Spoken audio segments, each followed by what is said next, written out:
السلام علیکم ورحمۃ اللہ وبرکاتہ۔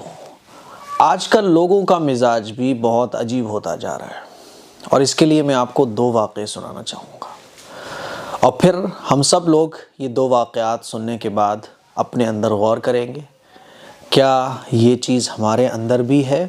اگر ہے تو دور کرنے کی کوشش کریں، کیونکہ یہ چیز بہت خراب ہے جو یہ دو واقعات سن کر آپ لوگوں کو پتہ چلے گی۔ لوگوں کا مزاج کیسے خراب ہوتا جا رہا ہے۔ سب سے پہلا واقعہ میں آپ کو سنانا چاہتا ہوں۔ آپ لوگوں کو پتہ ہے کہ ہم سب لوگوں کی، آپ سب کی، میری، جتنے بھی سبسکرائبرز ہیں، ہم سب لوگوں کی ایک سوسائٹی ہے، A M Qasmi welfare society, اور اس سوسائٹی کے ذریعے الحمدللہ ہم سوشل ورک کرتے ہیں، لوگوں کی مدد کرتے ہیں، بہت سارے دینی اور سماجی کام ہیں جو اس سوسائٹی کے ذریعے کیے جاتے ہیں۔ اب ایک صاحب جو ہے نا، وہ ہمارے، جن سے سلام دعا ہے میرا اچھا خاصا، والد صاحب کا بھی ہے، مجھے بہت پہلے سے وہ جانتے ہیں، میرے ہی عمر کے ہیں۔ تو کافی دن پہلے ان کا میرے پاس کال آیا کہ مفتی صاحب وہ آپ سے ملنا ہے۔ میں نے کہا آ جاؤ، مسجد آ جاؤ۔ میں نے کہا زیادہ ارجنٹ ہے؟ میں نے کہا شام میں مل لینا۔ کہ نہیں، وہ ابھی ملنا ہے۔ تو میں نے کہا چلو مسجد آ جاؤ آپ۔ وہ مسجد آئے۔ مسجد میں آنے کے بعد انہوں نے مجھے کہا کہ میرے ایک ملنے والے ہیں، غریب ہیں، اور ان کا بڑی بیماری ہے کینسر کی، تو ان کا پورا علاج ہونا ہے، تو اس کے لیے جو ہے کچھ پیسوں کی ضرورت پڑ رہی ہے، تو آپ کتنا کر سکتے ہیں؟ تو میں نے ان کی پوری بات سنی۔ تو میں نے کہا دیکھو، یہ بڑی بڑی بیماریاں ہوتی ہیں، اس میں بڑے بڑے اماؤنٹ خرچ ہوتے ہیں، چند ہزار روپے میں کچھ بھی نہیں ہوتا ہے۔ تو میں آپ کو پورا طریقہ بتا سکتا ہوں کہ اس کے ذریعے کہ کیسے اس بیماری کا مقابلہ کیا جائے، اور اس بیماری کے لیے جو گورنمنٹ کی طرف سے جو سہولت ملتی ہے اس کا میں پورا طریقہ انشاءاللہ آپ کو بتا دوں گا۔ وہ بولے نہیں، ابھی آپ دے کیا سکتے ہیں؟ تو میں نے ان سے کہا یار، آپ کی بات میں نے سنی اور میں نے بتایا کہ یہ بڑی بڑی بیماریاں ہوتی ہیں، یہ گورنمنٹ کی ہیلپ کے بغیر پاسبل ہی نہیں ہوتا ہے کہ چند ہزار روپے ہم دے دیں اور اس کا کچھ حل نکل جائے۔ پرماننٹ حل نہیں ہے یہ۔ ہاں، کچھ پیسے دے کے ایک تسلی سی ہو جاتی ہے، ہم نے مدد کر دی بس، لیکن یہ اس بیماری کا حل نہیں ہے۔ اور رہی بات پیسے دینے کی، تو اس طرح سے ہماری سوسائٹی پیسے نہیں دیتی ہے۔ اس کے لیے تو پورا جو طریقہ ہے وہ فالو کیا جاتا ہے۔ ہم خود وہاں جا کے دیکھیں گے، پھر جو ظاہر ہے سوسائٹی کے اور لوگ ہیں، والد صاحب ہیں ہمارے، اور بھی جو ذمہ داران حضرات ہیں، وہ غور کریں گے۔ پھر جو ڈاکٹرز حضرات ہیں ان سے مشورہ کر کے ہی ہم کچھ کر سکتے ہیں۔ ایسا نہیں ہے کہ ہم نے کسی بھی غریب کو دیکھا اور اس نے کہا کہ بھیا علاج کرانا ہے، ہم پیمنٹ دے دیں، ایسا نہیں ہو پائے گا۔ تو بولے کچھ بھی نہیں ہو پائے گا۔ میں نے کہا نہیں ہو پائے گا بھیا، جو بیماروں کا علاج کرانے کا جو پورا پروسیس ہے سوسائٹی کا، اس پہ سے انہیں گزرنا پڑے گا۔ تو خاموش رہے۔ تو کافی دیر میرے پاس بیٹھے رہے، میں اپنا کام کرتا رہا۔ پھر اس کے بعد میں مسجد سے جانے لگا، تو میرے ساتھ چلے۔ پھر کہتے ہیں تو کچھ بھی نہیں ہو پائے گا؟ میں نے کہا نہیں، کچھ بھی نہیں ہو پائے گا، ایسا نہیں ہو پائے گا۔ میں اس ٹائم مطلب آپ کو کیش نہیں دے سکتا کچھ بھی روپے۔ تو کہتے ہیں اچھا مولانا، کوئی بات نہیں ہے، اور یہ تو بات کی بات ہوتی ہے، اور بڑا ذرا اکڑ کے ایک دم بات کی بات ہوتی ہے، پیسوں کی کوئی بات نہیں ہے، 4-5 ہزار روپے میں کچھ نہیں ہوتا، لیکن جب آپ کو کہیں ضرورت پڑے نا تو مجھے بتا دینا، اتنے پیسے تو میں اپنی جیب سے دے دوں گا، کوئی بات نہیں ہے۔ اور یہ کہہ کے ایک دم اکڑتے ہوئے چلے گئے۔ پہلا واقعہ۔ دوسرا واقعہ سنیے گا۔ ایک ماشاءاللہ اچھے خاصے دیندار صاحب آدمی ہیں، وہ عمر میں مجھ سے بہت بڑے ہیں، 50 سال کی عمر ہوگی، میرے والد صاحب کی عمر کے ہیں۔ تو ان کا ایک مرتبہ کال آیا کہ اس طرح سے ضرورت ہے، ایک غریب بیچارہ ہے۔ تو میں نے والد صاحب سے مشورہ کر کے ان کو ان کی ضرورت پوری کروائی۔ ایک مرتبہ بہت خوش، ارے مفتی صاحب ماشاءاللہ، یہ وہ ہے نا۔ پھر 1-2 مہینے کے بعد ان کا کال آیا، اس طرح سے ایک ڈیلیوری ہونی ہے، اس کا خرچہ اتنا بیٹھ رہا ہے، تو آپ کتنا دے سکتے ہیں وہ بتا دیجئے۔ تو میں نے کہا دیکھو، اس سلسلے میں والد صاحب سے مشورہ کر کے بتاؤں گا، اور میں نے کہا آپ ڈاکومنٹ بھیج دیجیے دواؤں وغیرہ کے، اور میرے پاس بل بھیج دیجیے کس ہاسپٹل میں علاج چل رہا ہے۔ تو انہوں نے میرے پاس وہ بھیج دیے۔ پھر فوراً کال آتا ہے کہ کیا ہوا، کیا سوچا آپ نے؟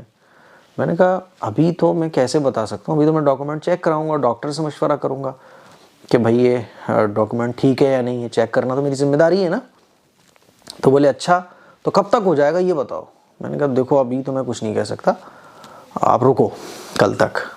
اب کل آیا، کل ان کا پھر کال آتا ہے، ارے بھائی مفتی صاحب ڈاکٹر جو ہے وہ انتظار نہیں دیکھتا ہے، تو آپ بتا دو کب تک دے پاؤ گے آپ. مطلب اس طرح سے وہ مجھ سے بات کر رہے تھے جیسے میں نے ان کا قرضہ لے رکھا ہے اور وہ مجھ سے اپنا قرضہ مانگ رہے ہیں کہ مفتی صاحب میرا قرضہ واپس کیجئے، کب دیں گے آپ میرا قرضہ. تو میں نے دیکھا یار یہ کیسے باتیں کر رہے ہیں. تو میں نے پھر ڈاکومنٹ چیک کیے تو مجھے لگا کہ بھائی انہوں نے اب پورا علاج کرا لیا ہے اور سارا انتظام یہ آلریڈی کر چکے ہیں، میرے سے تو بس مدد چاہ رہے ہیں. اصل میں ہماری پورا ایک پروسیس ہوتا ہے سوسائٹی کے ذریعے کہ جیسے مان لیجئے کوئی ڈیلیوری کے لیے جا رہا ہے تو پہلے اگر وہ ہم سے رابطہ کرتا ہے تو پھر ہم اس کو اپنے ڈاکٹر سے کام کرواتے ہیں. اب ایک آدمی پہلے سے ہی سارا کام کروا چکا ہے، پھر وہ ہم سے اس امید میں آ رہا ہے کہ چلو مفتی صاحب سے کچھ مل جائے گا، تو ان کو ہم نہیں دیتے ہیں. تو میں نے ان سے کہا کہ بھائی ابھی تو پاسبل نہیں ہے اس میں دینا، کیونکہ میں تحقیق بھی پوری نہیں کر پاؤں. یہ بندہ کہاں ہے، یہ بھی بہت دور ہے، دوسرے کسی ضلع کا ہے، وہ وہاں جا کے تحقیق ممکن نہیں ہے. تو میں نے کہا اس میں سوری ابھی نہیں کچھ کر سکتا. فون کٹ کر دیا انہوں نے. پھر اس کے بعد وہ ملے، میں نے سلام کیا، ویسے وہ مجھے سلام کیا کرتے تھے. ملاقات ہوئی، میں نے سلام کیا، سامنے سے گزر گئے، کوئی رکنا نہیں اور ایک دم یوں کر کے آتے سامنے سے کبھی ملیں گے بھی تو یوں کر کے، نہ کبھی انہوں نے میرا کال ریسیو کیا، نہ مجھے کال کیا، نہ میرے سے کبھی ملاقات کرنے آئے. ایک دم ایسے ہو گئے ہیں جیسے وہ میرے دشمن ہوں. تو یہ دو واقعے سنانے کا میرا جو مقصد ہے وہ یہ ہے کہ آج کل ہم لوگوں کا مزاج جو بن گیا ہے وہ یہ بن گیا ہے کہ سامنے والے سے جو میں کہہ رہا ہوں بس وہ کرے وہ جو میں کہہ رہا ہوں. اگر اس نے میرا کہا ہوا نہیں کیا، دشمن ہے میرا وہ. تو یہ مزاج آج کل ہر آدمی کا بنتا جا رہا ہے کہ میں سامنے والے سے جو کہہ رہا ہوں وہ کرے. حالانکہ یہ اس کی چوائس ہے. اگر وہ نہیں کرتا ہے تو اس میں ناراض ہونے کی کوئی ضرورت نہیں ہے، اس میں غصہ کرنے کی کوئی ضرورت نہیں ہے.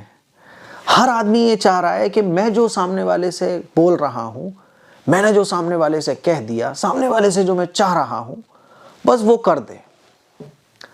ایسا آج کل ہم لوگوں کا مزاج بنتا جا رہا ہے جو کہ بہت خطرناک مزاج ہے. میرے عزیز بھائیوں، میری بہنوں، ہم نے سامنے والے سے کوئی امید رکھی ہے اور ہم نے اس سے کسی کام کرنے کو کہا ہے، اگر وہ نہیں کرتا ہے تو اس میں کوئی ناراض ہونے والی بات نہیں ہے.